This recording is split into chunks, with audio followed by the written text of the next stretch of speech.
ইরানের পরমাণু অস্ত্র অর্জন ঠেকানোর কথা বলে গত 13 জুন দেশটিতে অতর্কিত হামলা চালায় ইসরায়েল। পরবর্তীতে ইরানের পারমাণবিক স্থাপনায় মার্কিন ক্ষেপণাস্ত্র হামলা হলে এ সংঘাত নতুন মোড় নেয়। হামলা পাল্টা হামলার মধ্য দিয়ে 12 দিনের মাথায় যুক্তরাষ্ট্রের মধ্যস্থতায় যুদ্ধবিরতিতে সম্মত হয় ইসরায়েল ইরান। তবে দুই দেশের মধ্যকার এই সংঘাতের শুরু থেকেই মধ্যপ্রাচ্যের ভূ রাজনীতির অন্যতম প্রধান ব্যক্তি আয়াতুল্লাহ আলী খামেনিকে হত্যার পরিকল্পনা বারবার শিরোনাম হয়েছিল।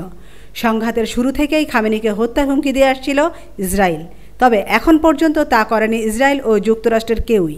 এর মধ্যে ইরানের সর্বোচ্চ ধর্মীয় নেতা খামেনিকে লজ্জাজনক মৃত্যুর হাত থেকে রক্ষা করলেও খামেনি তাকে ধন্যবাদও জানাননি বলে মন্তব্য করেছেন যুক্তরাষ্ট্রের প্রেসিডেন্ট ডোনাল্ড ট্রাম্প। আমেনা ইসলাম, নিউজ ডেস্ক, আজকের সংবাদ।